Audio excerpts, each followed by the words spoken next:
Welcome to the Vegan Family Kitchen podcast. I am here today with Babita Shresta.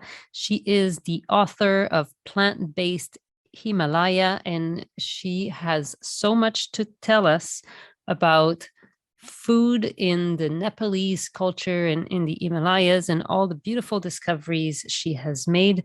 Hello, Babita. Thank you for being here today. Hello, Bridget. Namaste, and thank you for inviting me to your vegan family kitchen. It's the best place to be and to have a conversation. I wish I could offer you a cup of tea, but you are very far away. Tell us a little bit about where you are in the world right now. So right now I'm in Pokhara, Nepal. It is a beautiful lake city with a lot of mountains where I had desired to visit and finish my first cookbook, Plant-based Himalaya. I've looked at the pictures of your little town and it looks absolutely magnificent. I wish it was a little closer to me, but it's now a dream to go and visit you. And you said it was the vegan food capital of Nepal right now. Is that true? Absolutely. You can walk down the street and get like 10 different vegan options. Wow, that sounds amazing. Tell me a little bit about your food story, your food upbringing. What was it like growing up? Because you grew up in Nepal. What was it like growing up there in terms of the food you ate, and how did you at some point decide to become fully plant-based? Because I don't think you were plant-based or vegan your whole life. Yeah, so when I was growing up, I grew up in a very small village in Nepal, which is called Kalayabara. And while I was growing up, most of the people growing up there were already vegetarian. We had so much land over there, and everybody had gardens in the front and the backyard, and they also have different farmlands. So we used to have so much produce that, when you have a lot of produce, you don't really think about eating meat. Mm-hmm. And whenever there used to be a function or like, big event or once in like, month, we used to have meat. But thinking about my childhood, I don't really remember eating meat every day or even in a weekly basis. And when I was growing up, we used to grow up with everybody used to either have goats, some people have buffaloes, some people have chickens, some people have dogs. So like, there were varieties of animal around. But they were not getting eaten necessarily. No, not really. No, they were not really get eaten. But I think like, how in a society we need not only human beings, but also animals, because it's a part of healthy lifestyle. Right. And were the goats being milked for goat milk, and the ducks for eggs, kind of thing? Well, I don't remember the goats were because in Nepal, I don't think I don't remember drinking goat milk because it wasn't a thing. And Right. Buffalo milk was really popular. So like, people used to have their own buffaloes, or some people had actually 10 or 15 buffaloes. That was his job, to just take care of the buffaloes. And some people have their different job, like they take care of agriculture. So most of them were just like, farm to house. So basically even milks, they didn't really get a chance to go to stores. Do you understand what I'm saying? Mm-hmm. It was really, really fresh. And even with the eggs, it was the same thing. We didn't really go to the stores to buy the eggs. Most of the things were always fresh. So if you really want egg, they used to have chickens and ducks. Right. Was I know in Indian cooking, clarified butter, ghee is an important thing. Is that a big part of traditional Nepalese cooking as well? Absolutely. A lot of people who are already vegetarian, they use that. But thinking back, I still remember that we used to eat ghee, but not like every day. Right. It was still like a thing, like during winter it's cold, so you add a little bit of ghee on top, and in the summer it's already so hot, so a lot of people, I don't remember having a lot of ghee, because it makes really hot. Right. That makes a lot of sense. And so what Mhm. happened to you after you left your village in terms of So, food? food. Well, when I was growing up village, you have to think like there was no packaged food, and even there were stores. Most of the stuff, whatever they sell, it used to come directly from the farmers, or like whoever sells eggs, or whoever sells yogurt, or whoever sells milk. Mm-hmm. There was no big businesses or corporations. But Right. then after the age of 12, I think I was 12 when I moved to Kathmandu. I started, Kathmandu is the biggest city in Nepal. So I started seeing all kind of things, like, for example, a lot of stores, and there were a lot of businesses, a lot of vehicles, and probably also packaged food. But since I was very young and I never really ate packaged food, I didn't really again had an idea of what packaged food is, Right. you know. Yeah. And I remember even when there were packaged food coming back in Kathmandu, we still really focused in seasonal vegetable, because talva tarkari is our again staple food. Meat are Right. really expensive. Even though you find meat, they used to be very expensive. So like eating meat was only like occasional or festive thing. Right. A luxury for special Luxury, days. yeah, yeah.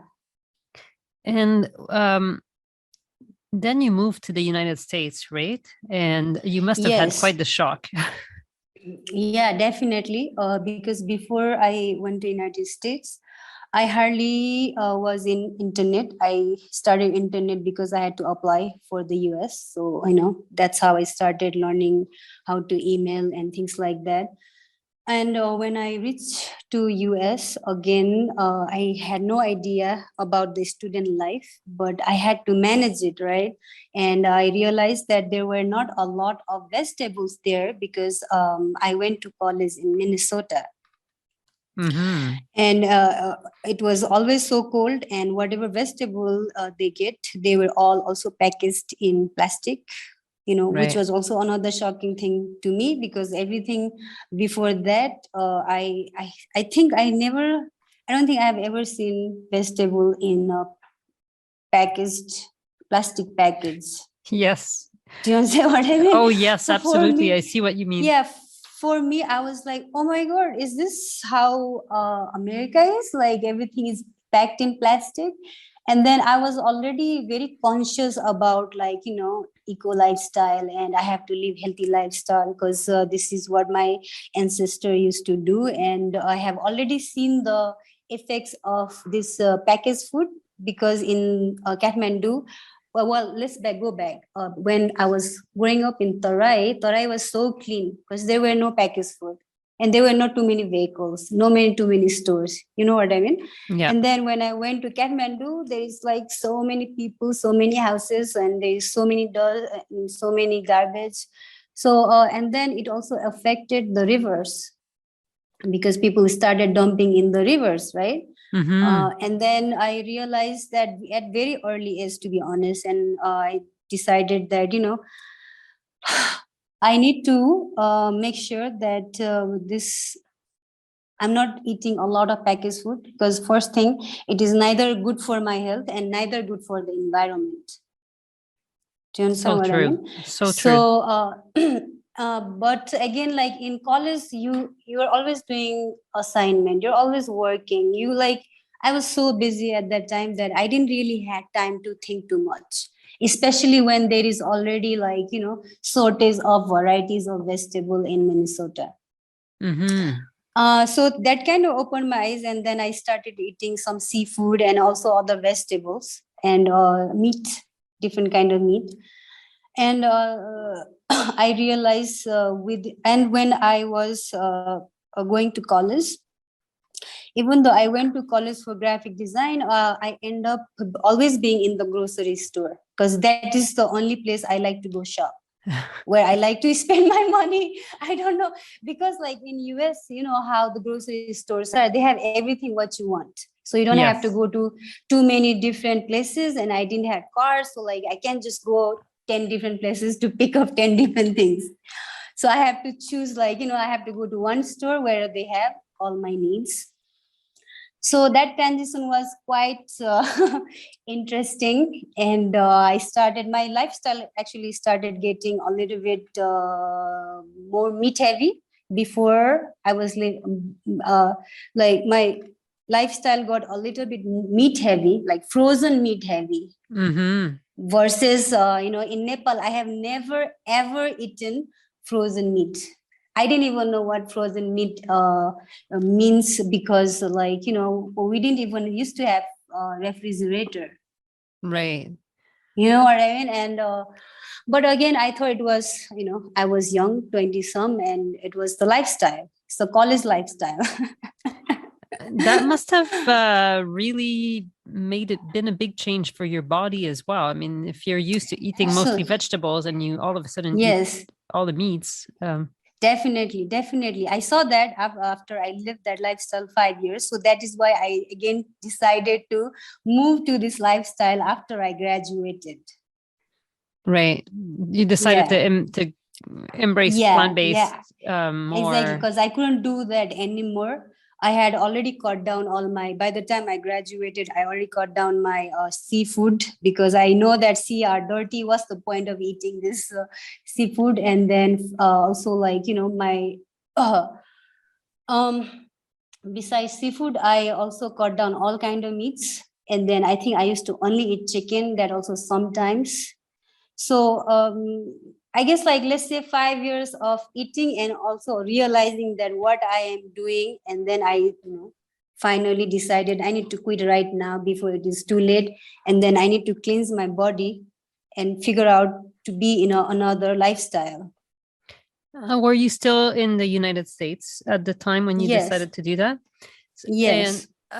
so how long have you been back in Nepal for now?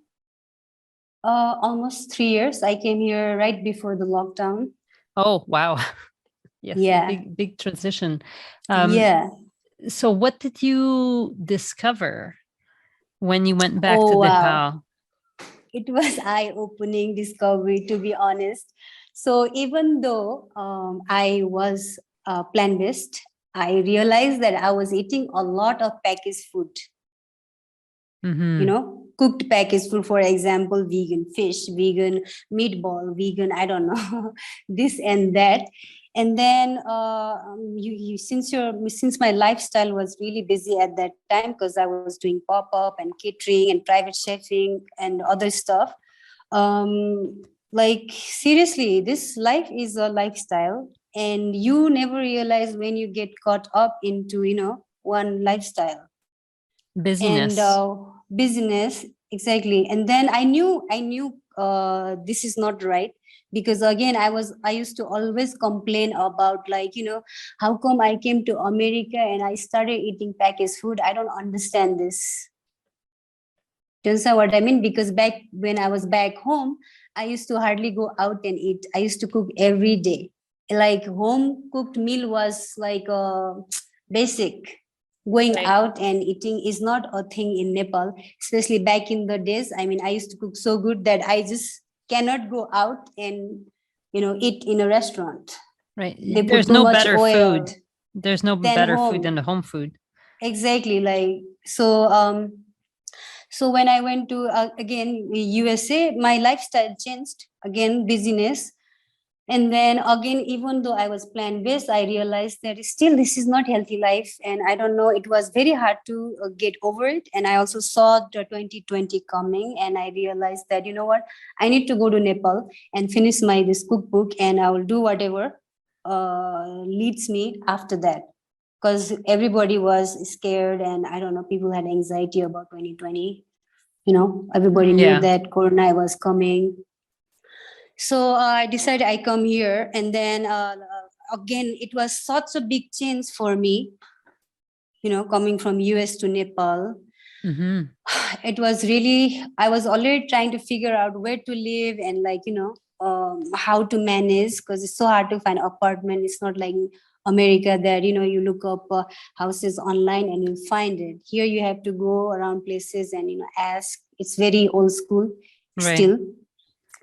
So after that, after a month and 2 weeks, lockdown happened, and my new lifestyle started, because I was locked down in a hotel.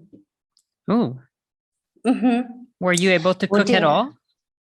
Well, I figured it out.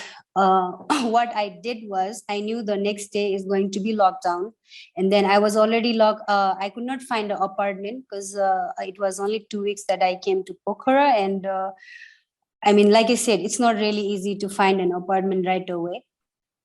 And what I did was, okay, I thought like, either way it's going to be locked down, so I'm going to buy some my rice cooker so I can make rice. And then I bought my electric gas so I can cook something, and then like a pan, and just like, things The I need basics. to cook. The basics, exactly. And I remember when I went to buy this thing, Pokhara is a very rainy place. So like, it rains a lot. So it was storming, and I didn't know tomorrow it's going to be locked down or not. And I was like, having a kind of anxiety and panic attack that, oh my God, I haven't even found an apartment. And already this thing is happening, and I don't know how long it's going to be closed. But I thought that, whatever, we're alive. I think that matters most, and I'll figure it out. Wow. And that is how I figured out. I tried to figure it out for 3 months. And in the beginning, I thought it's going to be only closed for 2 weeks or a month. Oops. How it, but it was second month. And then I was thought like, okay, after second month, it's not going to be in, closed, shut down. But it went on 3 months, and like by the time it was almost 3 months, I realized that this is not going to happen, and I don't know, like, what is going on with this shutdown. And then I found an apartment and moved. But what really happened in 3 months, yeah, definitely changed my lifestyle, because there was again no fridge. There was no Right. fridge, and there was not really enough food. Whenever they open in the morning, I have to go run, do the shopping real quick, and then come back home, because they had this system that you can open grocery store from this am to that am in the morning, and then you need to be shut down all day. It was so Right. dramatic. Oh my God. So the first month, since we didn't have fridge, I realized that, what, I actually want to, do a test, that I don't want to have fridge anymore. And I don't want to have any, like, leftover foods or anything like that. Yeah. Because because if you have a freeze, that freeze also sometimes gave me anxiety, because you buy this, you buy that, and then you'll be like, oh, this is for when I'm hungry, or like, this is late night snacks, or this sauce is for this thing, this sauce is for that thing. And now I took it as an opportunity. You know what I mean? The 3 months, Yeah. it kind of changed my life. And I moved to another place where they had freeze, but I really enjoyed having absolutely fresh vegetable and fruit. Right. So most of them are picked same day. They pick in the morning and they take it to the vegetable store, and I go there around 9 a.m. and buy it. And I enjoyed it. And then once I moved to another place, I decided that if I go to America, I will have a fridge, because there, I don't know, like, having a fridge is a thing. Yeah. Like in your kitchen. But after I moved to this kitchen now that I'm living for over a year, I decided also not to buy any fridge. And because I really like this another beautiful thing, to go to vegetable store every day. You go in the morning, buy whatever you want, and then you eat same day. And then you go tomorrow. So beautiful. Yeah, and then that's how, again, like I said, my favorite thing to go shop. I don't like shopping at all, because I feel like, I already have everything. Like, I don't know what to buy. Beside vegetable and art, I don't think I really like buying anything. So my vegetable shopping person or whoever sells the vegetable is kind of my favorite person or my best friend. Mm-hmm. Because I go and talk to them, and then I also want to have different varieties of vegetable from not only Pokhara, but like there is so many other cities and villages that grows specialty vegetables. So I also encourage them to bring all that kind of vegetable and also like fruits. So I kind of we have this really good bonding of being a foodie, let's say. Yeah. I'd like to Yeah. know, because I mean, obviously, as you've mentioned, North Americans with their big fridges and even two fridges Yeah, two sometimes. fridges, exactly. Seriously. Here, for most people, it's once a week shopping, and then you put all the things. And I Yeah. mean, even if you don't Yeah. eat meat, which I don't, Yeah. I Still can't. have a lot of other packaged food. Even the food that's not packaged, like the produce, like the vegetables, Yes. Yes. you can't. If you buy them once a week, you can't really, keep them Yeah. for Yeah. very long. So I'd like you to inspire us a little bit in terms of, let's say, a typical day like today. You go to the store. What do you Mm-hmm. buy and what do you make it into? Tell me about the So food you what? make. Sure. Well, what I do is I wake up, have my water, and then after a while, I go to my vegetable shop. It's not too far. Again, it is in the walking distance. I chose Pokhara because I wanted to have everything in walking distance. Because in America, I cannot really go anywhere in walking distance. And what I do is I go there and I see there is a lot of varieties of vegetable. Nepal. Our setting is like we eat very seasonal food because we can get seasonal food 12 months in like a year, Mhm. whole. So if right now, let's say we have eggplant season, we have Forsico munta, which like Nepal also has a lot of varieties of greens that you can never see in Minnesota or, a lot of other places like cold places. And then right now we have a lot of different kind of gourds, really fresh and the best mangoes in the world. And varieties of potatoes always. So what I do is I go there and I pick two vegetables, whatever I want to cook. Obviously, if I buy eggplant today, I'll skip eggplant for this whole week and then buy something else like next day. And then my basic is, let's say, potato, onion, green chilies, whatever, two kinds of vegetable, cilantro, garlic, a tomato, and then ginger, and then whatever, I feel in the mood, let's say. But these are my basics, let's say, to make curry, because curry is like a part of my Nepali dalvaset, bhat dal tarkari, which is curry.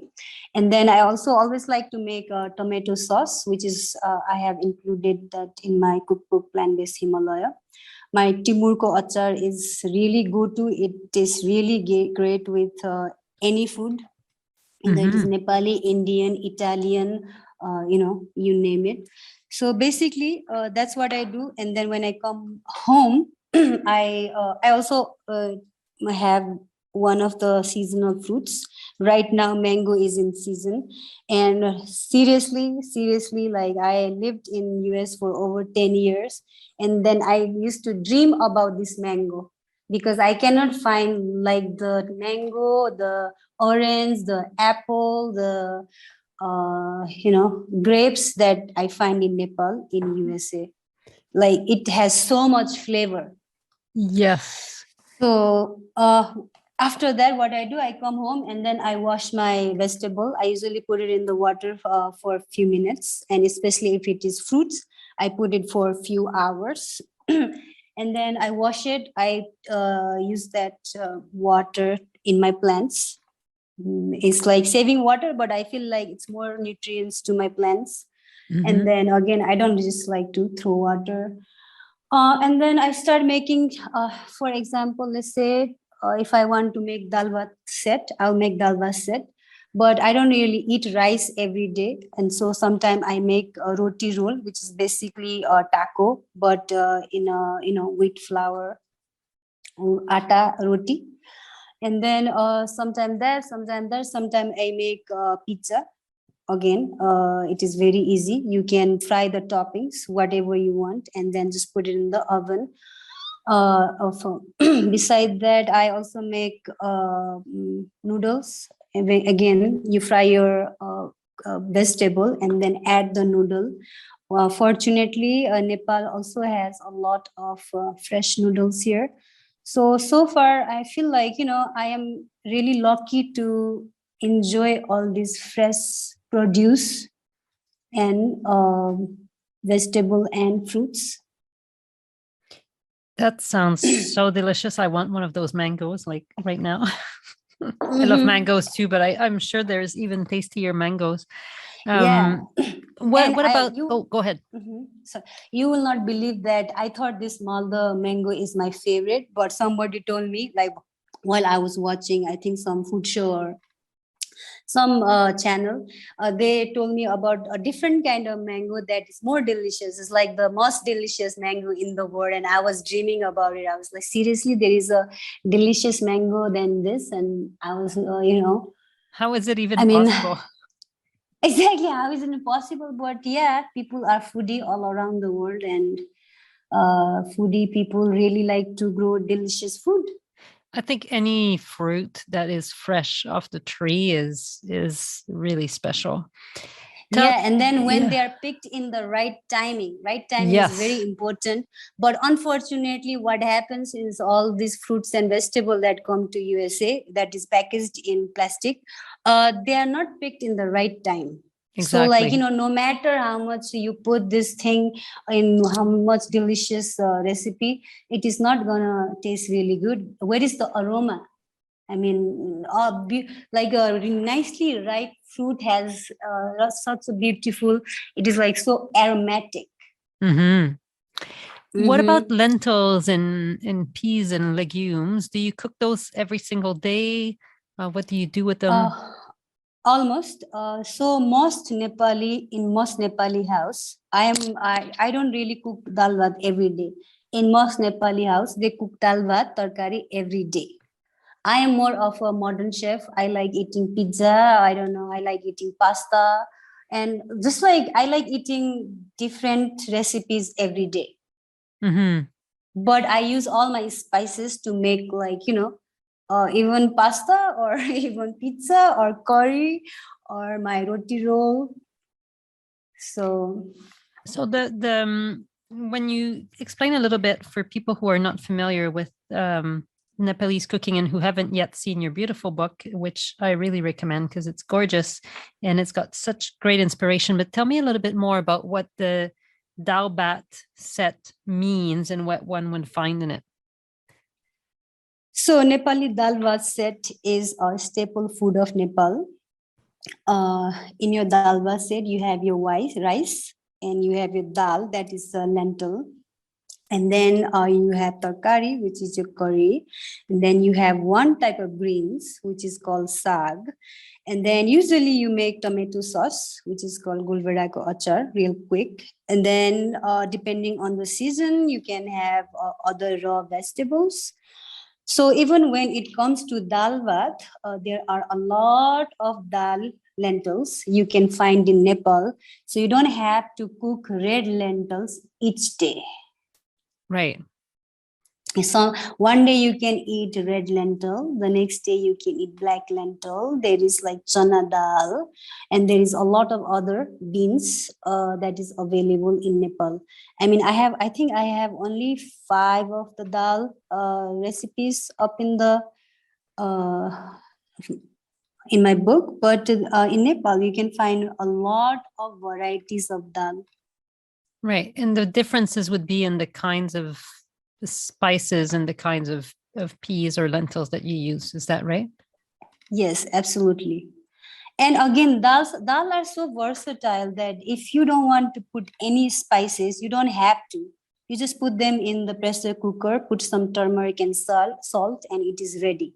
But if you Right. really want to spice it up, you can add some masala, onion, so and make a gravy, and then just make a thick dal to eat with roti or Right. rice. Mm-hmm. It doesn't need to be complicated. No, absolutely not. For to make dalvaset, it doesn't even require you 1 hour if you know how to work with the time. So, for example, you start your curry, and then on the side you put your dal, and then of course when they are both cooking, you make your rice, right? Mm-hmm. So it is like performance. After you make rice, in the meantime, if you want to make achar, which is the tomato sauce, which you I think are going to love it, you can make that on the side, and everything will be get ready within 1 hour. About all at the same time. All at the same time, exactly. Very well done. Good planning. And what would you have for breakfast and lunch? For breakfast, I do have few items that you can use for breakfast. Like for example, my favorite is roti tarkari. Roti tarkari is, again, there is like potato recipes, and then you make your own roti. Beside that, to be honest, in the morning in my lifestyle, I like to have fruits. Yes. Because again, I don't want to always eat cooked food. I would like to add raw vegetables and fruits in my lifestyle. And I cannot really do that in the dinner. So I have found my way to add fruits in my breakfast and lunch. Right. Mm-hmm.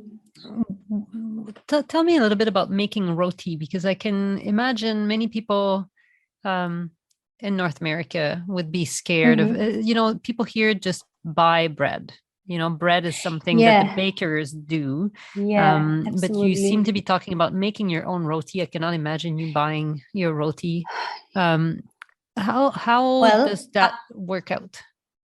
so I'll tell you a story. When I was in college, again, it was another shocking thing for me that I had never thought that somebody will make tortilla. It was called tortilla, not like tiny roti but big ones that they make burrito. They make roti, tortilla, and then they put it in the plastic bag and sell it. I mean, the first time I saw that, I was like, oh my God, seriously? Like, you know what I mean? And then I bought it. And then I was like, I want to try it out. Like, let's see how the store-bought tortillas are. And then I took it home and I realized, like, how on earth people can eat this roti? I don't get it. Like, it has no flavor at all.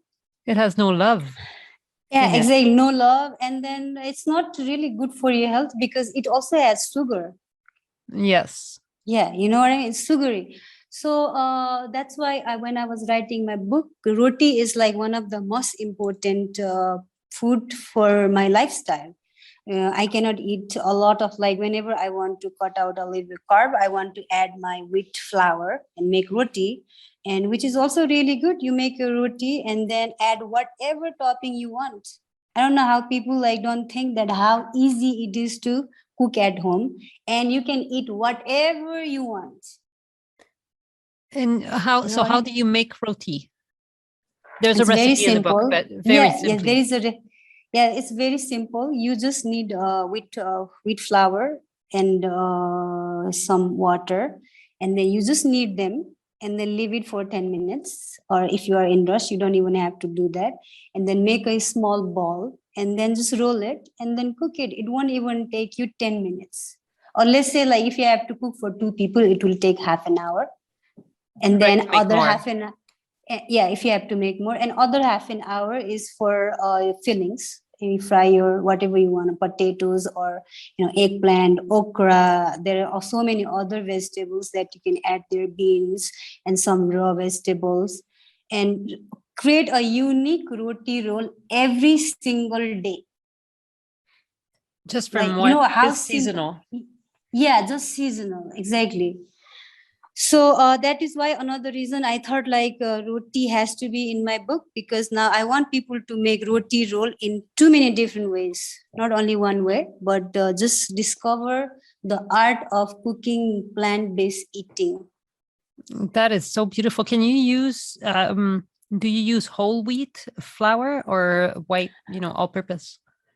I use whole wheat because all purpose is not really good for your health.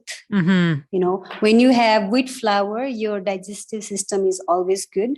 And especially when I also add dal is also really good for digestive system. There is a reason why dalvat is so popular in Nepal, because like look at your rice, your dal and your tarkari and greens, that is also really good for your digestive system, and achar. It is like a perfect healthy combo and so cheap, and you can eat varieties of them every single day. I love it. It's just beautiful. Yeah. It's simple. It's nutritious. It's the way to Exactly. go for sure. Exactly. And I will be reflecting after this conversation about how can this kind of cooking be adopted by North Americans who are busy. Seriously. Because I mean, even you, when you moved here, yeah, you were caught not doing this, right? yeah. It's hard to tell how I people can make more understand. room in their life for really Exactly. good food. And they have to like, they should be willing to do it. You can just like, say that I want to do it, and it happens. So like that's why I thought about writing this book, because I want people who really want to learn how to cook really good vegan meal, and also very easy and also very fast, but very flavorful and delicious. Because a lot of people, they don't have a lot of money, to be honest, because food is a thing that you spend a lot of money and you eat at least 2 times a day. Yeah.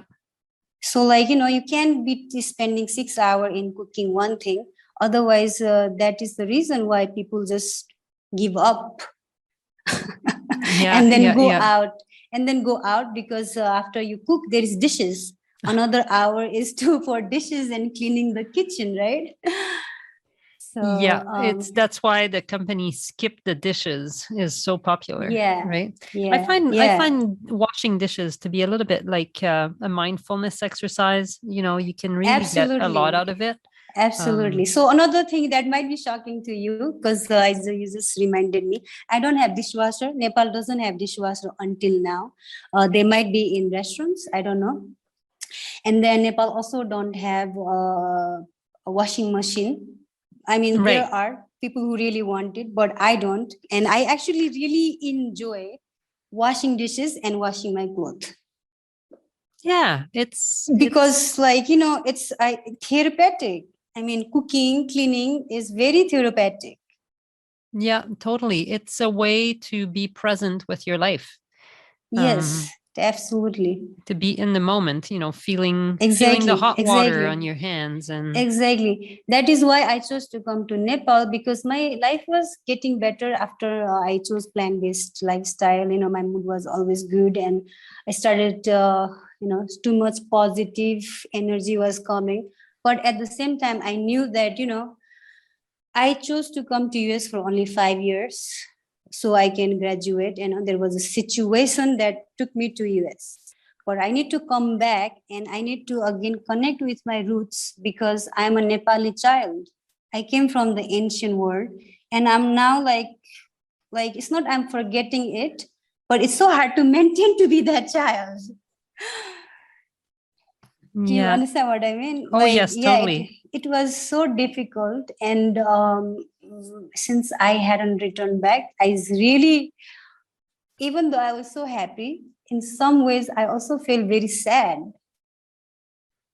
Because I cannot eat, all these vegetables I always think about, and all these fruits I think about. And it's like, what's the point of life that I'm not in the present? Like, I want to eat those things right now. That's, what we eat at the end of the day, in my opinion, is the most important thing. That's what we're made of. Exactly. Like, that is the joy of living.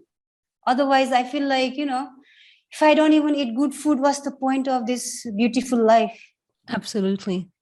Tell me a little bit, because you live in Pokhara, which is more of a kind of a resort town in Nepal right now. And I would guess that in the big cities like Kathmandu, life is becoming different for Nepalese people, and their food is different too. Have you noticed that? Is there a difference compared to when you were growing up? And Absolutely.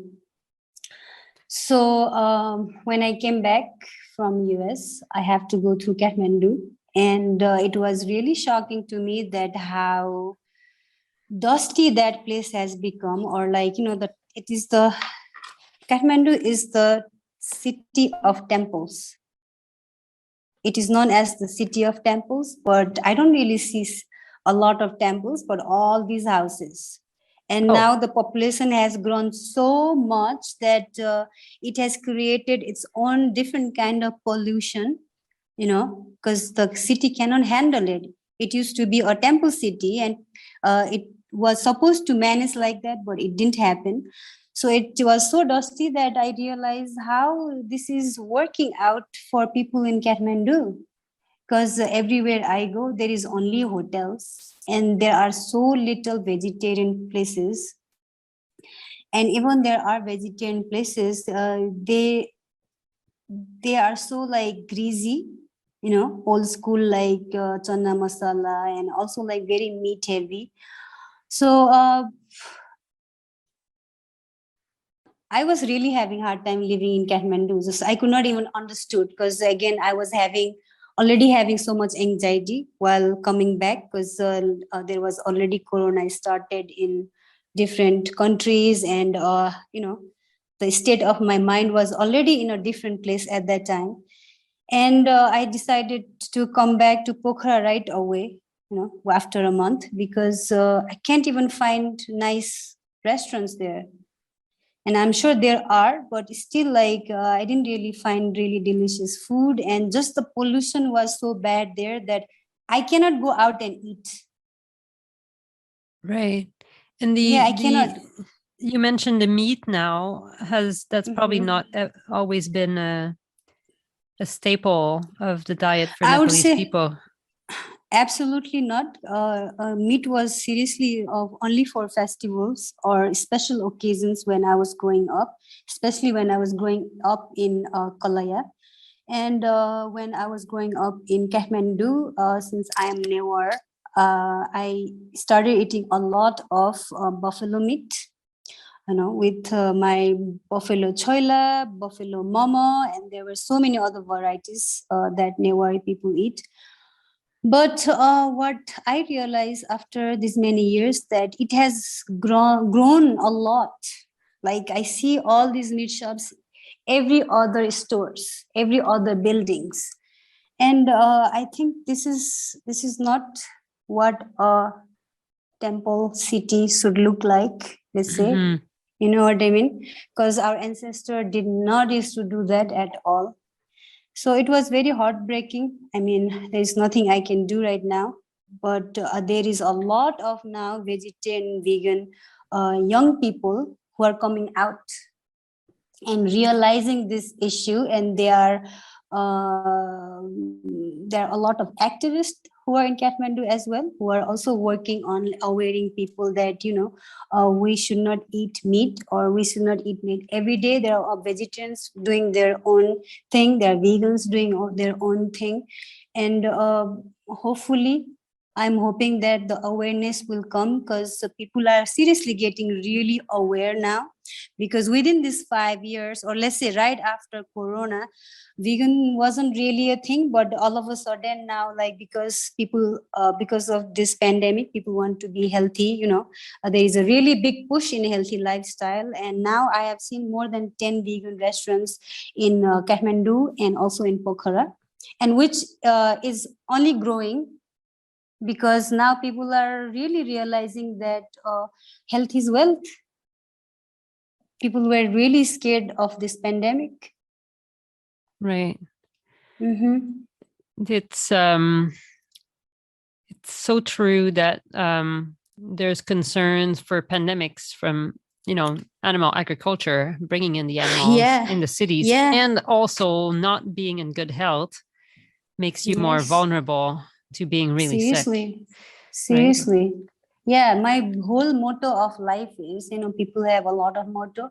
I just want to eat healthy food and live a healthy lifestyle so I don't have to go to a doctor. Yeah, that's the Yeah. right thing to do. Yeah, because when I was growing up, there were not even good hospitals. And just thinking about going to hospital used to make me sick. It's like, seriously, I will go to that place. My house is cleaner than this hospital. So I Gosh. have this, I have just this thing that no, I cannot be sick in my life, because if I end up in the hospital, I might get more sick. Or I don't know. I just have this thing that Oh, this you're says right. doctor, you go with one problem and doctor will show you, oh, you have this, you have that, you have that. And you are more confused now. So I would like to focus just in healthy lifestyle, and not only in me, but also like people who are surrounded by me. It is my That's beautiful. responsibility to educate my friends or my neighbors. I don't really like to go rant about you need to go vegetarian or vegan, but whenever and seriously, so I also live in an area where there used to be a lot of vegetarians. Okay. Right. And this is the area where this was used to be really popular for vegetable growing. And there are a lot of vegetable farmer sisters around my area, and I really enjoy watching them grow, and then pick their vegetables, go to the vegetable lady and sell their vegetable, and do this thing every season. I mean, for me, healthy lifestyle seriously is the only way, not only to help myself, but also help my neighbors. Totally. My neighbors are farmers, and if and they are already complaining because they think now that they don't have better jobs, because that's why they didn't go to school, so they don't have better jobs, so they cannot make a lot of money. That's why they ended up as a farmer. But since I have been to America, and they my voice really matters to them, because I educate them, so sister, if everybody starts doing office job and I don't know, doctor, engineer, other stuff, then who is gonna grow beautiful vegetable like you?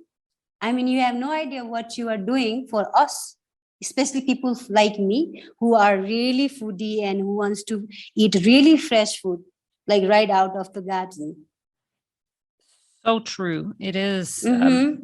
And I feel really sad, like though, when I hang out with this sister once in a while, whenever they are sitting and chatting, and whenever I'm free, they always, literally, they always complain that I'm just a farmer. I don't make any money, and I don't know, like people. I feel like there is this thing that I feel like we need to have more awareness on how to educate these farmers, because these are the last generation of farmers in my country who have been farming since they were child. It's like our ancestral thing, and that is their amazing at.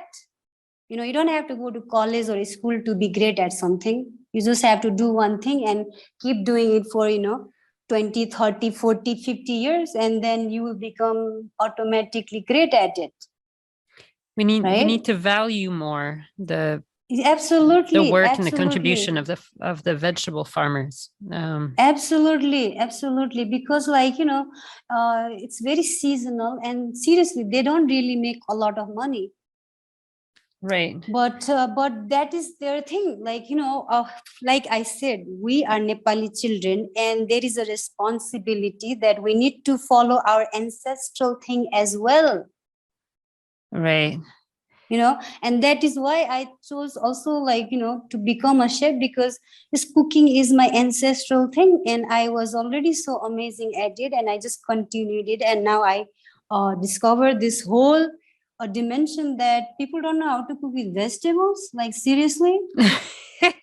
Like seriously, I was even like with my friends, even I'm not talking about American friends, but also Nepali friends, they didn't know how to cook a vegetable, right? Because now cooking meat is very easy. You don't have to really wait for, this temperature, that temperature. You fry them or use pressure cooker. So like, um Oh, that is sad. That is sad. yeah, that is really sad. Did you learn how to cook from your parents?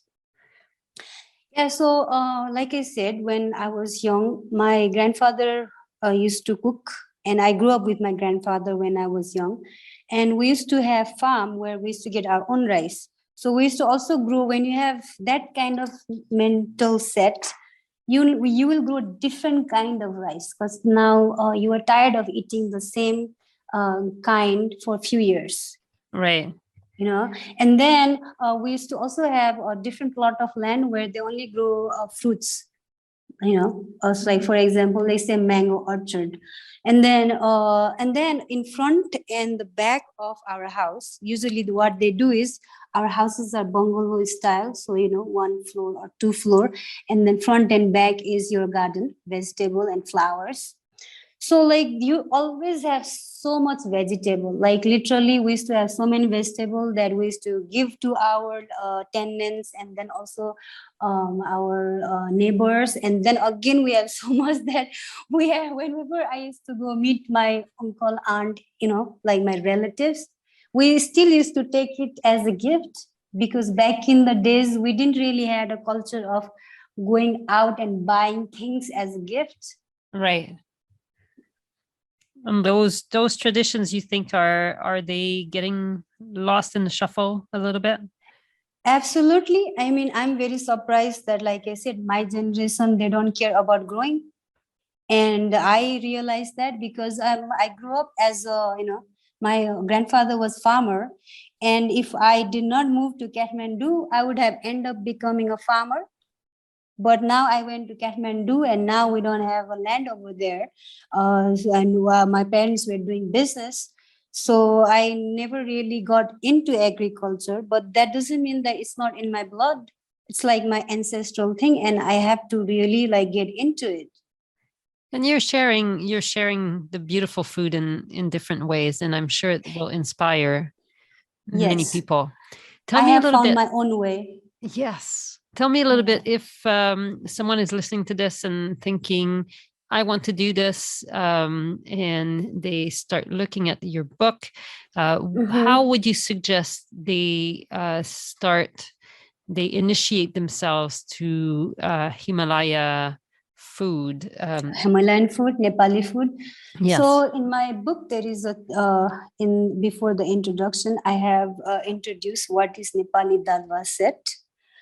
I want you to make simple red lentil rice, and then one kind of curry, just one kind of curry, either curry, or and then there's greens. If you don't find greens, that's fine, because I know that in USA you cannot find different kind of greens everywhere, and that is purposefully I put that thing green section in my book, because I want people to, other farmers, to learn more about, there are different kinds of greens in different parts of the world. We need to discover that, because that is one of the most nutritious food for us. So rice, dal, tarkari, and green leaves, and achar. So 5 things. If you can do 5 things, that's fine. Just do rice, dal, and one kind of curry, and try it out. You will gonna love it. So once you start with 3, you will definitely add a tomato sauce, whichever you want. I have a simple one, and then I also have Timur ko achar. So the combo of these 4 things is just like so much full of flavor. You will really get addicted to it. It sounds wonderful and a great way to start. I totally agree. Starting with the very simple things. Simple, yeah. And a dal does not need to be difficult. No, It you sure just helps have to to have. put it in the pressure Yeah. cooker. Oh, Yeah. yes. Like I said, the dal doesn't take a longer time at all. It doesn't take long time at all. You just have to learn over the time how to cook three different things at one time. Yeah. And when you practice a lot and if you feel fancy, then you can make some dumplings later on. Absolutely. So now you talked about dumpling. I worked really hard to make this for my first vegan dumpling because Newar's, the ethnicity I am, it is one of our staple food and it is made out of buffalo. One of the reason I can never go vegetarian before I knew vegan even exist, vegan Right. term. So one of the reason I was like, I can quit meat, but momo, like dumpling, seriously, like how can I quit that? So I had to work really hard to just forget the dumpling, the meat dumpling. Then I started working on my vegan dumpling when I first, thought that, oh, I want to go vegan. And if there is one recipe that I have to work on was my vegan dumpling. And you can find that in my cookbook, Plant-based Himalaya. And whenever you want to try this dumpling, momo, if you are just two people, you can still do momo party. If you want to invite two more people, you can still do a momo party. So you don't really have to do it by yourself. There is always a lot of fun when you throw a momo party. That is something I am planning to do very soon. I'm looking at your recipe right now, and there was That's a great. Nepalese, sorry, not a Nepalese. There was a Tibetan restaurant when I was in Mm-hmm. college in Montreal, and Uh-huh. they had very delicious vegetarian. I think they were vegan Mm-hmm. momos. Mm-hmm. There Yep. was always ghee. There was a lot of butter in everything, but I Yeah. do fondly Yeah. remember the big puffy Yeah. Puffy ones. It's vegetable momos different. that were delicious. Yeah. Yeah. It's different than the all-purpose my dumpling. I look forward to trying yours. It Mm-hmm. just looks really lovely. It's just different process. You can have that with Timurgo achar that I have also shared the recipe. You are going to love it. Is that the tomato sauce?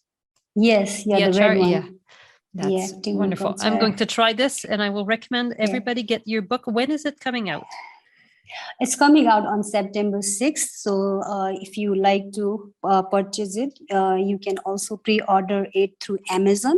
It is available worldwide.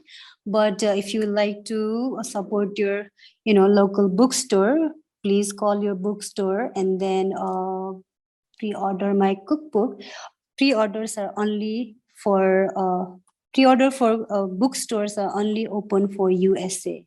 Oh, okay. Yeah, yeah. I will Yeah, make a note of that. through Amazon, it's everywhere, but it's coming out in USA and Nepal. Okay. Yeah. That sounds wonderful. I wish you all the best. I'm sure this Thank will be you.